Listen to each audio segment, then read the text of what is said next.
Peace, beautiful beings. Welcome back to the channel. If you are new here, hello, my name is Veladya. I am a holistic nutritionist and yoni health practitioner, and I created Earth Mama Medicine so that we can have a platform where we talk about veganism, all around wellness, self-elevation, yoni health, van life, travel. We talk about it all here, and we have many more topics to come. So if that sounds interesting to you and you feel called to join the family, hit that subscribe button down there. I promise you will not be disappointed, and you will find at least one video that you resonate with. All right, so today we're talking about something that I'm pretty sure this is my #1 most requested video since I started Earth Mama Medicine. I know I probably say that about a few videos, but this one is definitely the #1 most requested video, and it is birth control. What do I think about birth control, and what method of birth control do I personally use for myself? Since I'm a holistic nutritionist and I always share natural remedies for things and natural ways to combat imbalances within the body and things like that, I think a lot of people assume that I am not on hormonal birth control. And so we want to talk about that because a lot of women feel like hormonal birth control is their only option. And so let's talk about a few other options, and then let's just, let's go over all of it. Those of you who watch my videos know that we don't ever just graze over a topic, okay? We dive deep into it to get to the real truth. And so before we dive into actual birth control information, I want to dive back a little bit and talk about menstruation, because this is a huge reason why women are getting on birth control, is to regulate their periods or to not get pregnant, and that all happens within the reproductive system. So let's talk about that a little bit. The way the reproductive system works is on natural chemicals called hormones. Those hormones affect everything in the reproductive system, which is the vagina, the cervix, the uterus, the fallopian tubes, and the ovaries. The ovaries release the two main hormones. They create and release the two main hormones, which are progesterone and estrogen. So estrogen has a few jobs. So let's say we're looking at the vagina, and by the way, I really need one of those physical diagrams that I can show you all the reproductive system. It would be so helpful. So help me manifest that into reality. Anyway, so we are looking at the vagina. You have the lips, and then you go up into the vaginal canal, and then once you get up into the cervix, which is the entrance for the uterus, there is usually a thick mucus lining right there, and that's to keep sperm from going in. Now, one of estrogen's main jobs is to thin out that mucus at a certain time every month, so that when the sperm is inserted into the vaginal canal, it can safely travel through the cervix and up into the uterus. And the other main job of estrogen is to cause the ovary to release the egg into the fallopian tube and down into the uterus, so that when the sperm comes through, it can fertilize and everything works out. And that is what we call ovulation, when the egg is going down to the fallopian tube and is basically preparing you for a baby. Once the ovary has released the egg into the uterus, then the estrogen also will cause that mucus lining to become thick again, because now we're getting ready to create the baby. So then that is what causes the uterine lining to thicken, and now we're getting blood and we're getting all the thickness, and this is all caused by progesterone. Progesterone creates this fluid and lining that starts to penetrate through the uterus and coat the uterus so that it can feed the egg, essentially start to feed what is going to be the baby. And then the progesterone helps the estrogen to also, like I said, thicken out the mucus, so that when sperm's coming in, if you're still sexually active while conceiving, it's not just all the sperms are going in. So now that, you know what a period is, because now that we've had all this lining here and we have an egg here, the body realizes, oh wait, there is no fertilization that's happened. The sperm didn't get to make it up in there if you are not conceiving a baby. And so the uterus lining starts to shed. And what causes that shedding is, again, the hormones. The progesterone and the estrogen both fall, because they're like, all right, we don't need to be here anymore. Everything just get out, because we're not having a baby. So that's what causes the cycle. That's what causes the hormone fall. So now that you know the basic functions of the reproductive system, that's how it all pretty much works out as far as hormones goes, we can talk about birth control. So the most common birth control pill that there is the hormonal birth control, the 28-day cycle of both hormones, estrogen and progesterone, more commonly called a combination pill. And in the combination pills, you have the natural estrogen, and then you have something called progestin, which is a man-made hormone that is similar, or is trying to mock, progesterone, which is your body's natural one. So I told you earlier how the chemical balance of those hormones is what causes all of everything to go on within the reproductive system. So when you're taking the combination pill and you're taking it frequently, or you're taking it as scheduled every day, you are now causing an even level of hormones to be going on in your body. So since there's an even level, that's ironic. Since there's an even level of estrogen and progestin, there's no need for ovulation, because we didn't get that rise in estrogen which caused the egg to go down, and we didn't get the fall, that's why a lot of women don't have their cycle, because we're not getting the fall, which causes the shedding, So since we have that even out, everything is pretty much just like barren. It's like a ghost town. It's just like, all right, we're not having a lot of function going on down here. The progestin also keeps the cervical fluid, that mucus I was talking to you about, it keeps it thick the entire time. That way, if sperm were to go in, it just will never really make it past. Another thing progestin does is that over time, and this is why birth control, usually doctors will tell you when you first start it, you shouldn't immediately start having unprotected sex, because it takes a little bit of time for things to balance out. And one of these reasons is because the progestin over time causes the uterine lining to become thinner. So if, let's say, the sperm made it through the mucus lining, if everything that wasn't supposed to happen did happen, the uterine lining is so thin that we didn't even make a comfy home for the egg to fertilize and for it to grow a baby. So the egg is just going to be like, all right, I'm out, because this isn't even a nice place to live. So yeah, that's the combination pill. It's usually like 28 days of hormonal pills, and then 4 to 7 days of the reminder pills, or the sugar pills people call them. And that's basically just to keep yourself on the cycle of taking a little tablet every day, but there's nothing in there. And that's also to allow the hormones to fall enough so that the woman can bleed. Usually most people that are on those combination pill packs that are taking those the right way will end up having a cycle. Now, some people also take progestin only birth control, and that's basically for what I told you about, to keep the mucus thick, to keep the uterine lining thin and stuff like that. And actually having a cycle with the progestin only pills is subjective. Some women don't have a cycle and some women do. So if you're not using the combination pill or the progestin pill, you might be using one of the arm implants, you might be using one of the uterus implants like the Mirena, the Paragard. I'm not sure what the other one's called, but those are intrauterine devices, or IUDs. There are some that are hormonal, that release hormones just the way that a pill would, and there's one called the Paragard that's non-hormonal, and it's made from copper. And the reason why it works as birth control is because copper is toxic to sperm. So that's one thing. And whenever I think about the Paragard, I kind of go back and forth on how is that safe, because copper toxicity is a thing, and there's a certain amount of copper that should be in the human body at a time. And so thinking about a piece of copper being in the uterus for years on end is, and correct me if I'm wrong, like please comment below if there's something I should know about this, because I'm not very educated on the Paragard birth control, but to me, naturally, it really sounds unsafe. But if you have the Paragard, please comment below your experiences. I'd love to know, and anybody that is on birth control, I'd love to know your experiences with your specific type of birth control, because I only have experience with the combination pill. I first started combination pill when I was 16, I believe, and then right after that, because I wasn't remembering to take it at all, I started the Depo-Provera shot. Depo-Provera shot, which was a shot that I would get every 3 months, and I gained like 25 pounds. I was angry all the time. My moods were shifting like crazy, super fast throughout the day.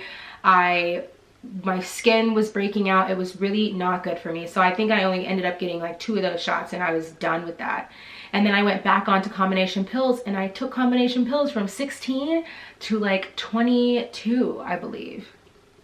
And finally I was like, okay, once 22 hit, I think I wasn't being sexually active at the time. I wasn't with anyone. There was no reason for me to be on it. I think I just kept taking it, and I used to even skip my reminder pills and just keep taking the hormones so that I wouldn't have a cycle, because that's how disconnected I was to my natural functions of my body. I mean, yeah, that's a whole nother rant about my story. But yeah, I definitely have experience with the pills and with Depo-Provera. So please, if you have any other different experiences, share them below. I would love to hear your stories, seriously. So to jump back into it, hormonal birth control was intended to be prescribed to women for basically prevention of pregnancy. But now it is majority of the time prescribed to perfectly healthy women for conditions like acne and really bad cramps and things like that, like things that can be totally fixed in other ways, totally fixed without messing with the natural levels of your hormones or without messing with your body's natural reproductive flow. So I am no longer on hormonal birth control, and I'll get into my hormone birth control in a second, but the reason why I'm not is because I very much believe that it causes adverse effects spiritually, socially, mentally. I just really don't believe in it anymore, especially with the way that we're prescribing it to so many women now. I mean, it's given out like candy for such little issues that can be fixed naturally.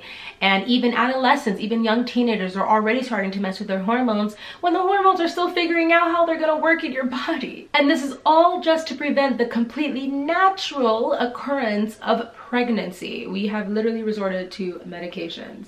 So this is not, you know, now I should put my little disclaimer in there that I am totally not judging you. I have no judgment whatsoever for women that decide to take birth control. I really don't. It's whatever works for you. It is your journey, just the way I say I don't judge anyone that takes medications, any of that, you know.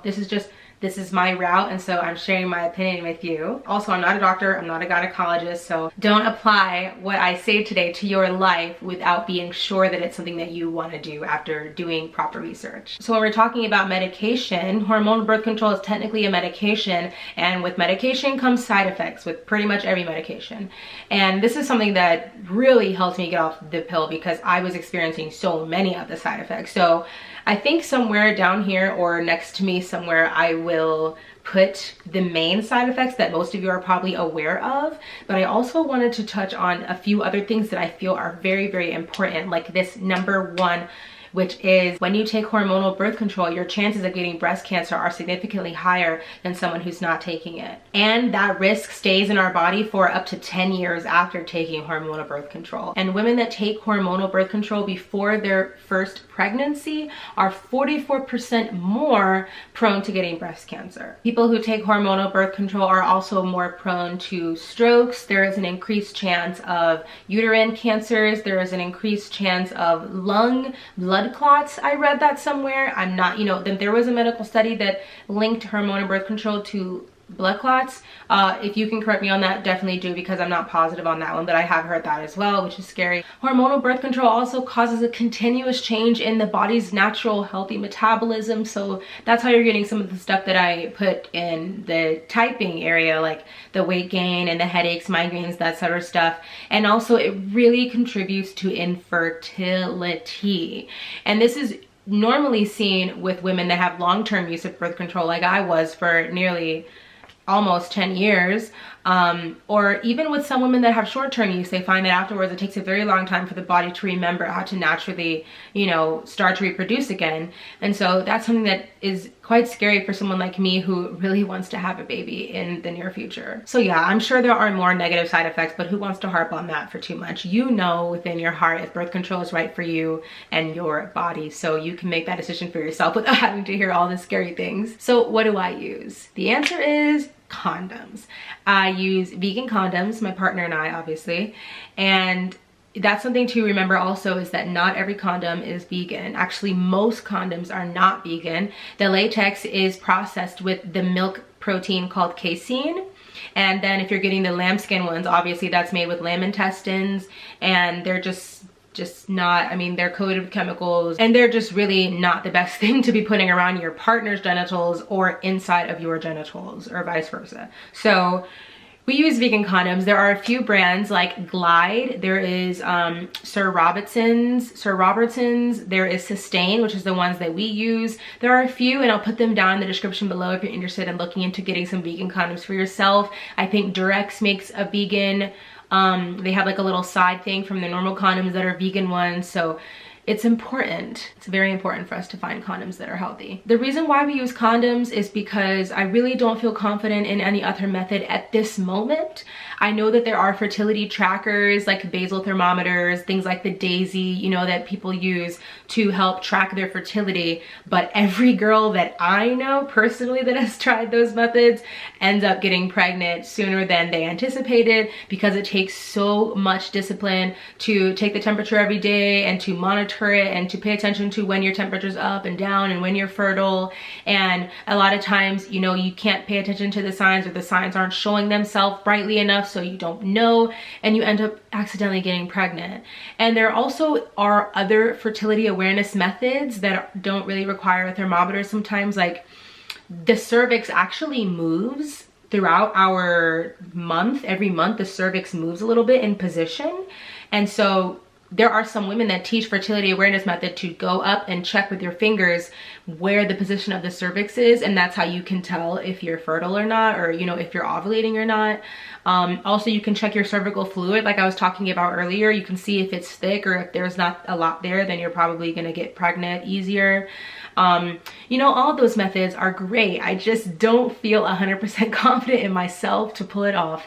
And I just know that right now is not the time for me to bring a child into this world. So unfortunately, we're having to use this blockage method of condoms, but it's okay. You know, we move and we learn as we go, and maybe eventually I will be able to use an even more natural method like fertility awareness. And actually something that I spoke about a lot in my yoni steaming course at Origins Gathering this year was intentional abortions and herbal abortions. Now I know this is a very taboo subject, so don't come for me, okay? I'm just saying that there is a possibility, there is a way, because I know many women who have done it, that when you do become pregnant on accident, and I'm not saying this is something that I'm planning on doing with myself, I'm just saying this is a thing that women use if they were to accidentally become pregnant, is to sit down with your partner, or you know, maybe you don't have to do it with your partner, you know, create a ritual space, create a sacred space, and to ask the spirit to leave.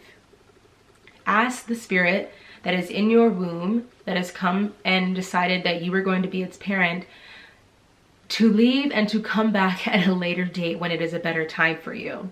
I know a sister that did this 3 times. It's called intentional abortion. It's not anything like going to a Planned Parenthood and getting a physical piece of you removed, or taking a pill to kill it, you know, things like that. It is actually asking that spirit to return to you at a later date. A friend of mine, I'm not going to name her, but if you're watching, Queen, hello, she told a story not too long ago about when she had already had a few kids and she was going through a really hard time living with her mother at the time and was not ready for another child, and she became pregnant. And so she and her husband at the time asked the baby, can you please come back at a better time? Now is not the time. Obviously, if you choose to come into our realm at this time, you will be cared for and you will be loved, but we could do a much better job at caring for you if you were to come back at a later date. The next day, she miscarried. And right when they moved into their new apartment and they were ready for another child, 2 days after that, she became pregnant. And she went on to do that. I think after her 6th child, she ended up getting pregnant again, and it wasn't the right time, and she intentionally aborted. She just asked the spirit to leave. She didn't do anything or take anything. It left willfully. So believe in that if you want to. I know some people are gonna be like, that's the craziest thing I've ever heard, and that's okay. But I actually do resonate with that, and it's something to think about if it were to happen to you, or if you right now are going through that. And I think, comment below if you want to hear more about intentional abortion and herbal abortion. Just to touch on it for 2 seconds, herbal abortion is basically like yoni steaming with certain herbs that will induce your period, will induce a miscarriage, like black cohosh, blue cohosh herb, parsley teas. I've heard juniper flower, I'm not sure, wild carrot seed you can take internally. You know, there's a lot of different things that women out here have known for hundreds of years, and they use it to gently just cause a period. That way you don't have to, you know, grow that egg. So if you want to hear more about that, I know it's a very taboo subject and some women aren't going to agree with me, but if you do, I will make that video. Comment below and we can talk about that. But today's about birth control. I hope that you learned something. This is what I feel is best for me, is just using condoms. I feel great not being on the hormones anymore. I really do feel much more like myself. I think it's important for us to at least think, you know? It's totally okay if you choose to be on hormonal birth control or any other type of birth control, non-hormonal, whatever you choose for your body is completely okay. Don't let anybody tell you what to do with your reproductive system, with your uterus, okay? Whatever you choose is yours, but please remember that your body knows what it's doing. The Creator created us so perfectly, and a lot of times things happen for a reason. So open yourself up to other possibilities. Hormonal birth control has a lot of negative effects. So it's definitely something that we need to be talking about, because right now there are over 11.5 million girls and women on the pill, and 35% of them are on it for non-contraceptive reasons, like not even worrying about the pregnancy part. They're on it for acne and period pain and things that we can fix. So I'm losing my son here. I realize the sun's setting, it's getting dark. I'm sure the video looks a little grainy, so I'm gonna go. Thank you so much for clicking this video. If you know a sister that needs to hear this, share it with her. Share it with your mother, with your daughter, with your cousins, with anyone that you feel could use this message or could use a moment to just sit down and think about their body and think about what your reproductive system does for you and how sacred that is and how beautiful it is. If you have any questions, don't hesitate to drop in that comment box below or email me. It might take a while, but I do try to reply to every single email that I get. I'm happy to be of service to you. Thank you so much for being a part of Earth Mama Medicine today. I hope that you'll subscribe and join the family. Don't forget to like. That helps my video become a little bit more popular in the YouTube world. If you'd like to support Earth Mama Medicine, there's a link below for our Patreon where you can be a part of a little bit more exclusive content and learn even more. I love all of you so much. Have a wonderful day. Peace.